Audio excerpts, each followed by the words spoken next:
Stella Torres stood before the cracked mirror in her small bedroom, smoothing down the emerald green dress her best friend Clara had lent her that morning. Her hands trembled slightly as she applied a touch of lipstick, the cheapest one she could find at the corner store. At 26 years old, she had never been on a real date before. And tonight felt like stepping into a world she had only seen in movies.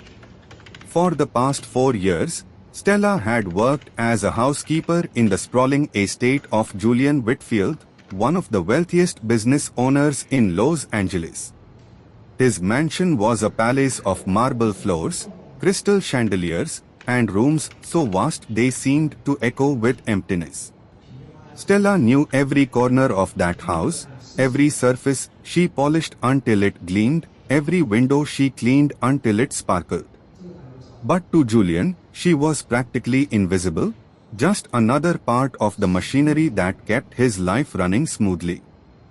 Julian was always courteous, always polite, but their interactions rarely went beyond a brief good morning or a thank you. He was a man consumed by his work, constantly on phone calls, rushing between meetings, living a life that seemed grand from the outside, but hollow from within. Stella had often wondered what it must be like to have everything money could buy, yet seem so distant from happiness. Tonight was supposed to be different for Stella. She had met Robert through a dating app 2 weeks ago, and his messages had been sweet and encouraging. He seemed kind, understanding, someone who might see beyond her modest circumstances. When he suggested meeting at the Golden Rose, an elegant restaurant downtown, Stella felt a flutter of hope. Maybe this was her chance to be seen, to be chosen, to matter to someone. She clutched her small purse containing exactly $8, all she had left after paying her rent and sending money home to her mother in San Diego. Clara had assured her the dress looked beautiful, that Stella herself was beautiful. But as she made her way to the restaurant in her old car, doubt crept in like cold fog. The Golden Rose stood like a jewel box on the corner of 5th Street, its windows glowing with warm light and its entrance flanked by well-dressed couples. Stella took a deep breath, stepped out of her car, and walked toward the heavy glass doors. The moment she entered, she felt the weight of eyes upon her. The other diners, dressed in expensive fabrics and dripping with jewelry, seemed to assess her instantly and find her wanting. A waiter approached with a professional smile that did not quite reach his eyes. She told him she was meeting someone, and he led her to a table near the window with a view of the city lights. The table was set for two with white linen, gleaming silverware, and a single rose in a crystal vase. Stella sat down carefully, trying to remember all the etiquette rules Clara had frantically taught her that afternoon. 8 o'clock came and went. Stella checked her phone repeatedly, hoping for a message from Robert explaining his delay. The waiter returned twice, asking if she would like to order, and each time she politely said she was still waiting. Other diners whispered and glanced her way. Stella felt herself shrinking under their scrutiny. By 8:30, the truth was becoming impossible to ignore. Robert was not coming. Stella felt her throat tighten and her eyes burn with unshed tears. She had been foolish to believe that someone would actually want to be with her. Foolish to think she could belong in a place like this. At 8:45, her phone buzzed. With shaking hands, she opened the message from Robert. The words were brief and brutal. "Sorry, but I don't think this will work out. You are not really what I'm looking for. Good luck." The message hit her like a physical blow. Stella sat frozen, staring at the screen as tears began to slide down her cheeks. She had been rejected before even getting a chance, dismissed as unworthy without a single conversation. The humiliation was suffocating. She needed to leave, to escape before she completely broke down in front of all these strangers. What Stella did not know was that across the restaurant in a quiet corner booth, Julian Whitfield had been sitting alone for the past hour. His business dinner had been cancelled at the last minute. He had decided to stay and have a quiet meal while reviewing some contracts. He had not planned to notice anything beyond his paperwork, but something had caught his attention. A familiar figure in an unfamiliar setting. At first, Julian had not recognized her. The woman sitting by the window looked elegant and lovely, nothing like the housekeeper who moved quietly through his home in simple work clothes. But as he looked more closely, recognition dawned. It was Stella. His Stella, except she had never been his, had she? She was just his employee, someone he barely spoke to beyond basic pleasantries. But tonight, seeing her in that green dress with her dark hair falling softly around her shoulders, Julian saw her as if for the first time. How had he never noticed how beautiful she was, how graceful her movements, how expressive her eyes? For 4 years, she had been part of his daily life, and he had looked right through her. As Julian watched, he saw her checking her phone anxiously. Saw the hope in her posture gradually deflate into disappointment. He saw the exact moment her phone buzzed and the devastation that crossed her face as she read the message. Something twisted painfully in his chest. Who would do this to her? Who would be cruel enough to stand up such a remarkable woman? Julian found himself standing before he even realized what he was doing. His feet carried him across the restaurant toward her table, driven by an instinct to protect, to comfort, to somehow make things right. He had spent years building walls around his emotions, focusing solely on business and success. But seeing Stella's heart shattered something inside those walls. When he reached her table, Stella was gathering her purse, preparing to flee. She looked up at him with tear-filled eyes, and the shock on her face was almost comical. "Mr. Whitfield," she whispered, her voice breaking slightly. "Stella," he said gently, surprised by the tenderness in his own voice. "May I sit down?" She looked confused, embarrassed, as if being caught in this vulnerable moment by her employer was the final humiliation. "I was just leaving," she said quickly, trying to wipe away her tears discreetly. "Please don't," Julian heard himself say. "Not yet. Not like this." There was something in his tone that made Stella pause. She had heard him speak countless times over the years, always businesslike and distant, but this was different. This was human, real.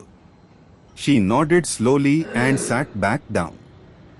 Julian took the seat across from her, and for a long moment, they simply looked at each other. He could see her struggling to compose herself, to rebuild the walls of professionalism that had always existed between them. But he did not want those walls anymore. "I saw what happened," he said quietly. "Or rather, what didn't happen. Someone stood you up." Stella felt her cheeks burn with shame. Of all the people to witness her humiliation, why did it have to be him? "Yes," she admitted, unable to meet his eyes. "I suppose I was foolish to think tonight would be different." "Different from what?" Julian asked, genuinely curious. "From every other time," Stella said, her voice barely above a whisper. "I'm not the kind of woman men choose, Mr. Whitfield. I'm the kind they overlook." Her words struck Julian with unexpected force. How could she think so little of herself? How could she not see what he was only now beginning to see? You are wrong, he said firmly. And the man who stood you up tonight is a fool. Stella looked up at him, searching his face for mockery or pity, but found neither. What she saw instead was something that made her breath catch. Julian Whitfield was looking at her the way she had always dreamed someone would look at her, like she mattered, like she was seen. "Why are you here?" she asked. "Why did you come over to my table?" Julian paused, asking himself the same question. Why had he crossed that restaurant? Why did seeing her in pain affect him so deeply? The answer, when it came, was both simple and terrifying. "Because I couldn't stand to see you hurt," he said honestly. "Because for 4 years you've been in my home, in my life, and I've been too blind to really see you. Until tonight." The air between them seemed charged with possibility. Around them, the restaurant continued its normal rhythm, but at their table, something extraordinary was beginning. Two people from completely different worlds were finally truly seeing each other for the first time. "Have you eaten?" Julian asked, signaling to the waiter before she could protest. "I would be honored if you would join me for dinner." Stella hesitated, thinking of the $8 in her purse, thinking of the impossibility of this situation. But something in Julian's eyes made her want to be brave, made her want to believe that maybe, just maybe, tonight could still become something beautiful. "I would like that," she said softly as the waiter approached with menus. Julian smiled at Stella, a real smile that transformed his usually serious face. And Stella, despite everything that had happened, found herself smiling back. Neither of them knew it yet, but this moment would change both their lives forever. The broken promise of a careless man had led to something neither expected, an unexpected connection that would challenge everything they thought they knew about love, class, and what truly matters in life. The waiter presented the menus with a flourish, but Stella barely glanced at hers. Everything seemed impossibly expensive, each dish costing more than she made in a day.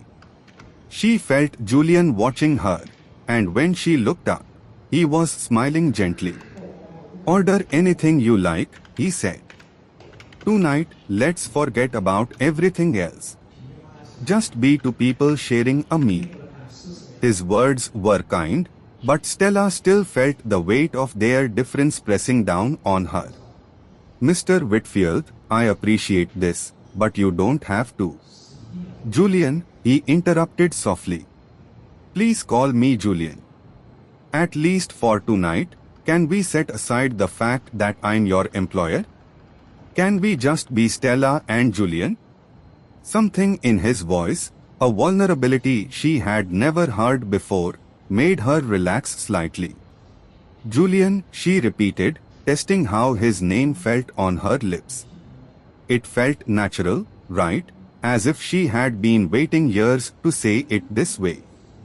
They ordered their meals, and as they waited, an unexpected ease settled between them.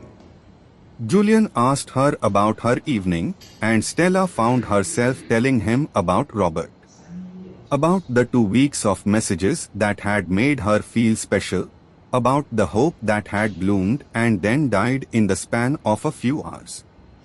"He said I wasn't what he was looking for," Stella said, her fingers tracing the rim of her water glass. "I think he saw my profile and decided I wasn't good enough. Not educated enough, not successful enough, just not enough." Julian felt anger rise in his chest. Not at Stella, but at a world that had made her feel this way. "His loss is immeasurable," he said firmly.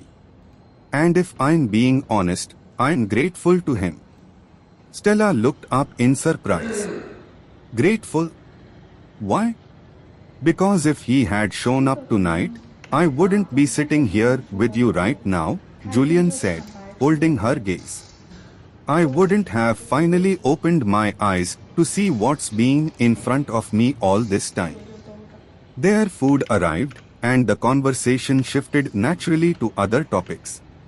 Stella talked about her childhood in San Diego, about her mother who cleaned houses to put food on the table, about her younger brother who was studying engineering at community college thanks to the money Stella sent home each month. Her voice filled with warmth when she spoke of her family, and Julian found himself captivated by her animated expressions, the way her eyes lit up when she talked about the people she loved. My dream, Stella confessed, is to own a small bakery someday. Nothing fancy, just a neighborhood place where people feel welcome. I love baking. It's the one thing that's always brought me joy. Sometimes on my days off, I make pastries and take them to the community center near my apartment. Julian listened, realizing he knew nothing about this woman who had been part of his daily life for 4 years. He had never asked, never wondered, never cared to look beyond the surface. The realization shamed him. What about you? Stella asked, surprising him with her directness. What's your dream, Julian? What do you want beyond business deals and board meetings? The question caught him off guard. No one asked him things like that. People asked about his companies, his investments, his strategies, but never about his dreams. I don't know anymore, he admitted. I think I stopped dreaming a long time ago. My father built this empire and handed it to me. I've spent my entire adult life maintaining it, growing it, but I'm not sure I ever chose it. Stella leaned forward, genuinely interested. If you could do anything, be anyone, what would you choose? Julian thought for a long moment, and a truth he had never spoken aloud surfaced. I think I'd want to be a teacher. History, maybe, or literature. Something that matters to people, that shapes minds and touches lives. My grandfather was a teacher before my father pulled him into the family business. He was the happiest person I ever knew. Then why don't you? Stella asked simply. Because it's not that easy, Julian said with a sad smile. There are expectations, responsibilities. Hundreds of people who depend on the company for their livelihoods. You can't just walk away from that. Maybe not, Stella agreed. But you could find a way to do both. You could teach part-time, volunteer, mentor students.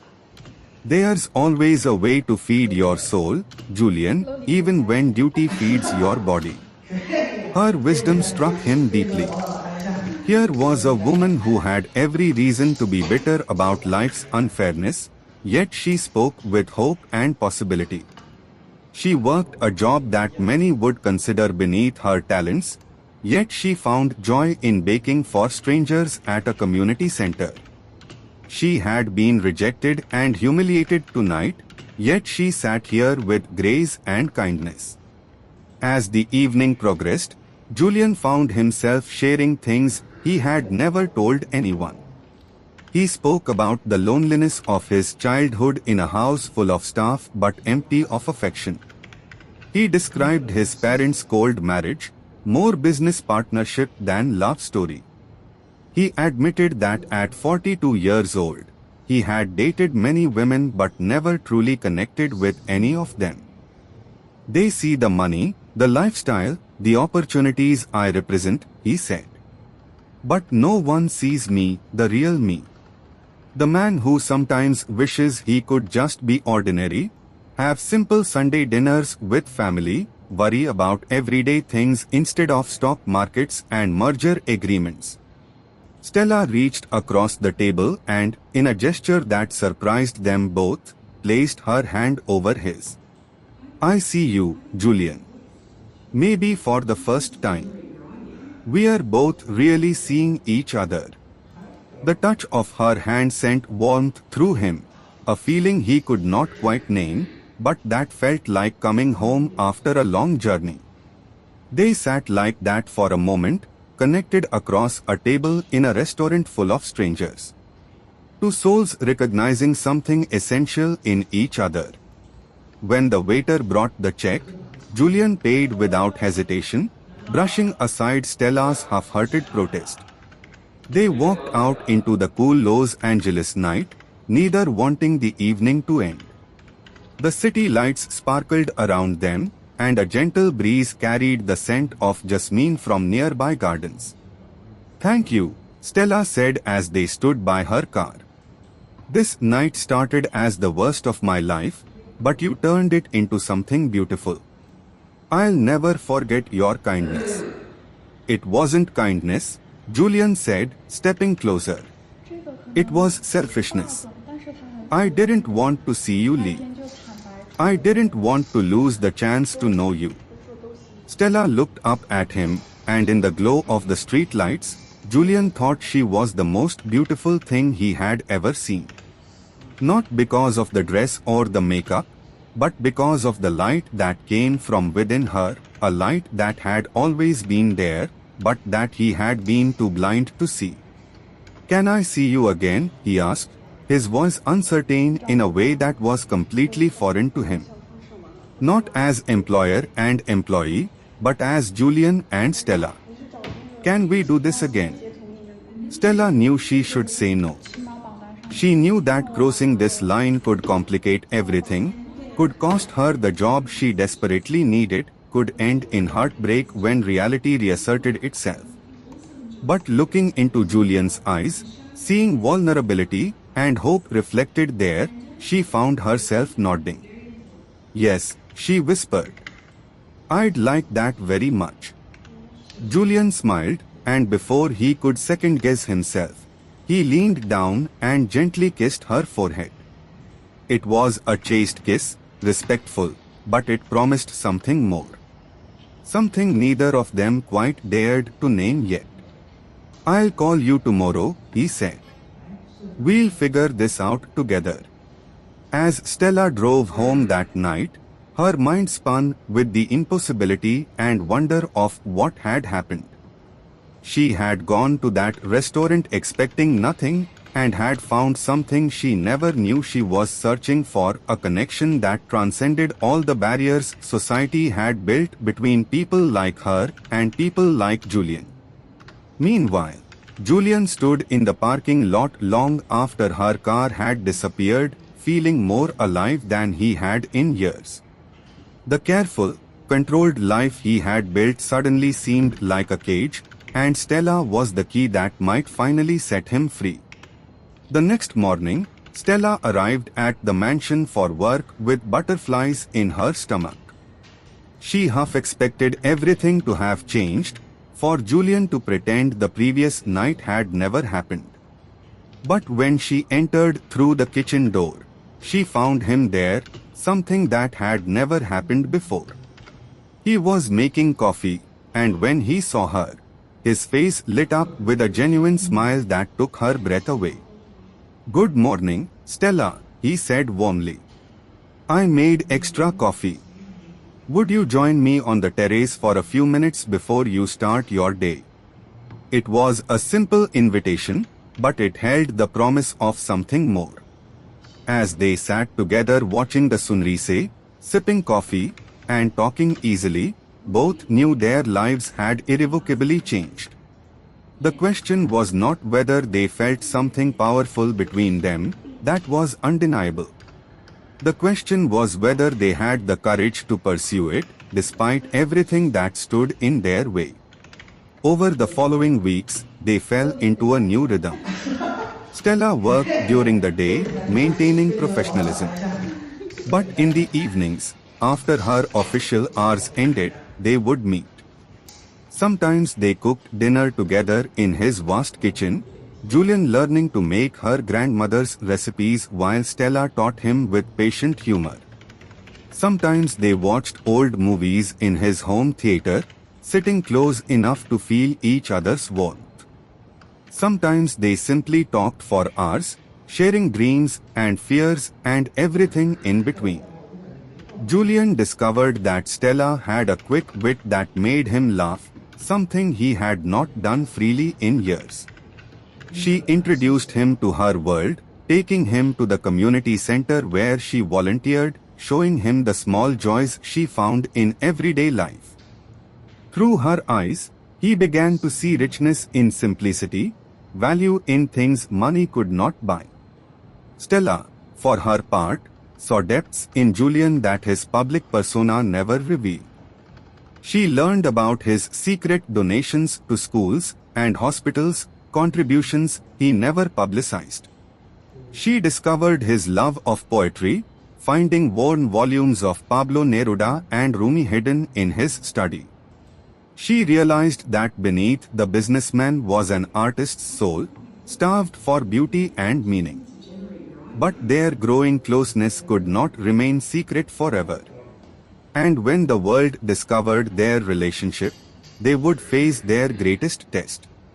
The turning point came on a Friday evening, 6 weeks after that fateful night at the Golden Rose.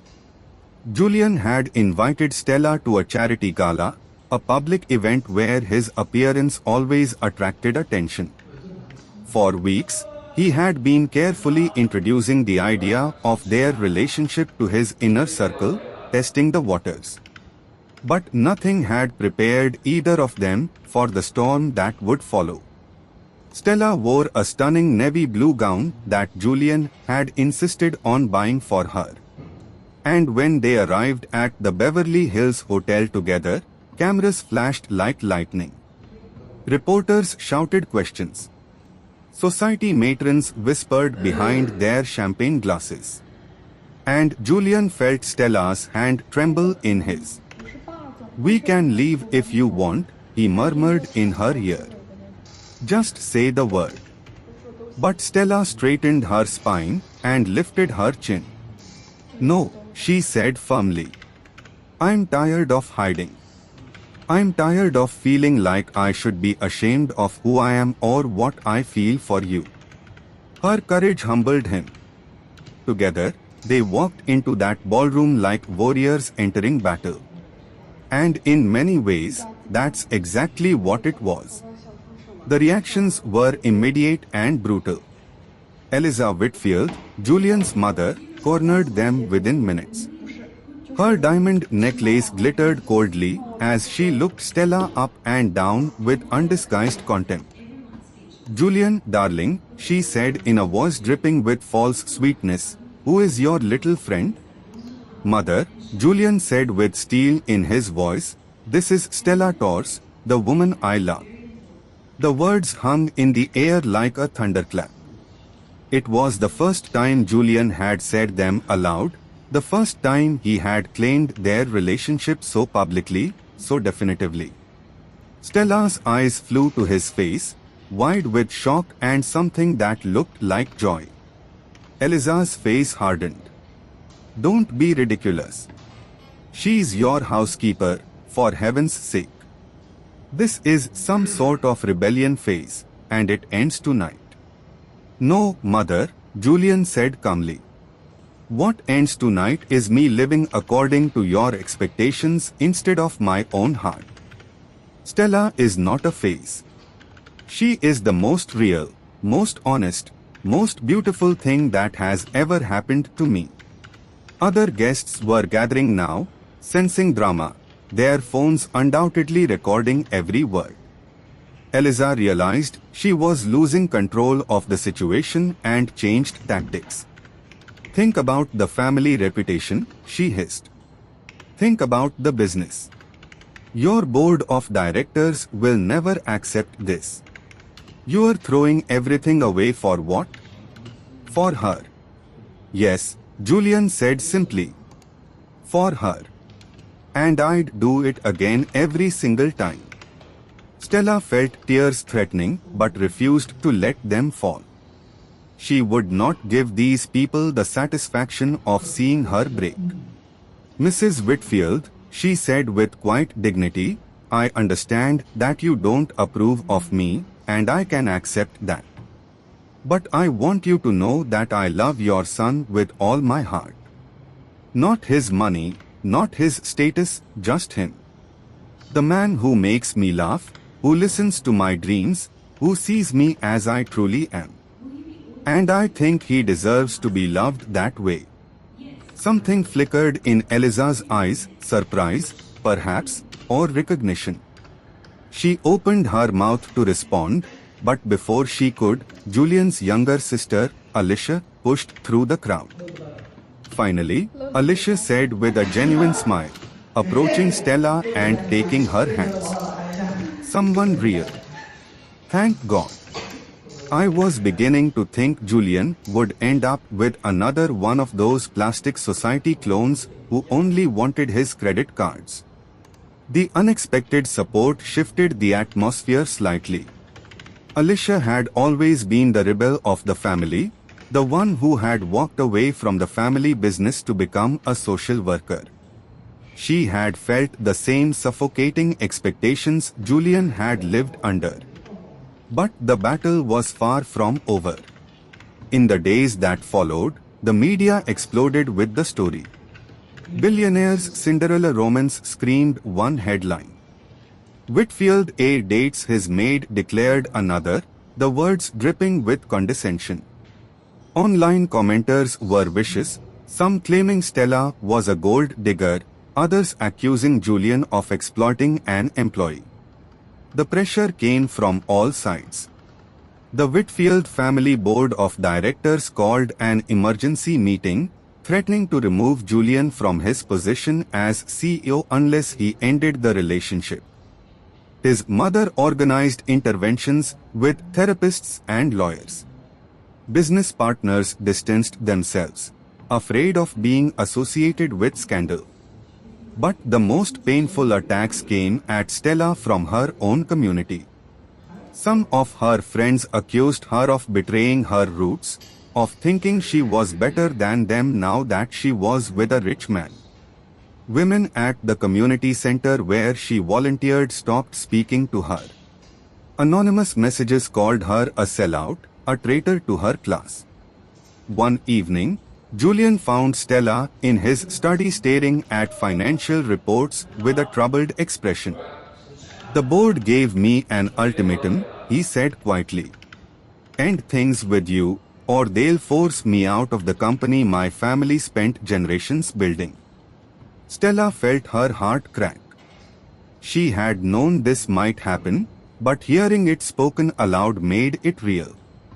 Then you should end it, she said, her voice breaking despite her effort to sound strong. I won't let you lose everything because of me. Julian stood up and crossed to her in 3 quick strides, pulling her into his arms. Don't you understand, he said fiercely. Without you, I have nothing that matters. That company, that money, that life, it's all empty. You filled a space in my heart I didn't even know was hollow. I'm not giving that up. I'm not giving you up.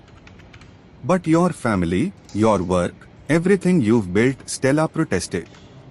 I haven't built anything, Julian said. I've maintained a legacy that was never truly mine. But with you, I can build something real. Something that belongs to us. I don't care if I have to start over. I don't care if we have to struggle. As long as I have you, I have everything. Stella looked up at him through tears. And in that moment, she knew with absolute certainty that this man loved her. Not for what she could give him, not for how she made him look, but for who she was in her deepest self. I love you, she whispered. I love you so much it terrifies me. Then be terrified with me, Julian said, kissing her with a passion that spoke of commitment and promises. Let's choose each other every single day, no matter what the world throws at us. The next day, Julian called a press conference. With Stella standing beside him, he addressed the cameras and the world. His statement was simple and powerful. My name is Julian Whitfield, and I am in love with Stella Torres. She is not my maid, though she has worked in my home with dedication and grace. She is not my scandal, though many want to make her one. She is my partner, my equal, and the woman I intend to spend my life with. I am stepping down as CEO of Whitfield Industries to pursue a life that honors my truth and my heart. To those who judge us, I say this: you don't know what love is until you find someone who sees you completely and loves you anyway. I found that with Stella, and no amount of money or prestige could ever compare to that gift. The press conference went viral. Reactions were mixed, but something unexpected happened. People began sharing their own stories of love across social boundaries: workers who had fallen for bosses, students who had loved teachers, people from different religions and cultures who had found each other despite opposition. The conversation shifted from scandal to inspiration. Julian's mother eventually came around, softened by Alicia's persistent advocacy and by seeing the genuine happiness in her son's face. The board replaced him, but Julian discovered freedom in letting go. He began teaching history at a local community college, finding fulfillment he had never known in the corporate world. He still had wealth from personal investments, more than enough for any life they wanted to build. Stella opened her bakery with Julian's support, not his money. She took out a small business loan and worked day and night to make it succeed. The neighborhood embraced her shop, and it became a gathering place for people from all walks of life.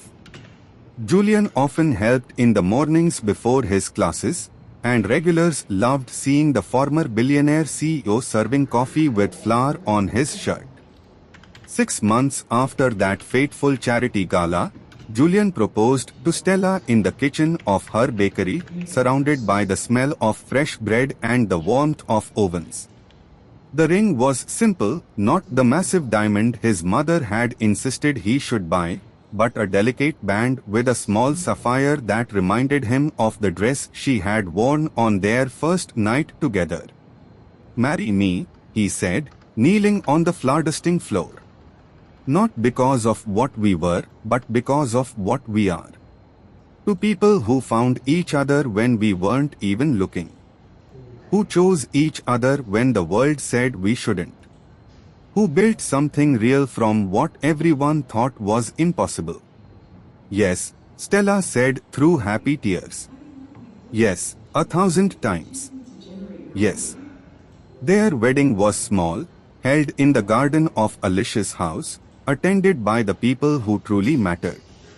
Stella's mother cried throughout the ceremony, not from sadness, but from joy at seeing her daughter so loved. Julian's mother surprised everyone by embracing Stella warmly, whispering an apology for her initial cruelty. As they danced their first dance as husband and wife, Julian held Stella close and whispered, "Thank you for teaching me what really matters." "Thank you for seeing me," Stella whispered back. And in that garden, surrounded by loved ones under a sky full of stars, to people who should never have met, who came from worlds that were never supposed to touch, proved that love recognizes no boundaries when it's real. That sometimes the greatest treasures are found in the most unexpected places. That being seen, truly seen by another person, is worth more than all the wealth in the world. Their story did not end with that wedding, of course. It was just the beginning of a lifetime of choosing each other, of building a life that honored both their dreams, of proving every day that love, when it's genuine and brave, can cross any divide and create something beautiful from what the world insists should remain separate. And somewhere in Los Angeles, in a little bakery that smelled of cinnamon and hope. Their story inspired others to believe in the impossible, to see beyond surfaces, to recognize that the most profound connections often come from the most unexpected places. Sometimes it takes being humiliated on a blind date with only $8 in your purse to find the love of your life, sitting across a restaurant, finally opening his eyes to see what had been there all along. Sometimes it takes losing everything to discover what truly matters. And sometimes, love is simply two people deciding that together is better than apart, no matter what anyone else thinks.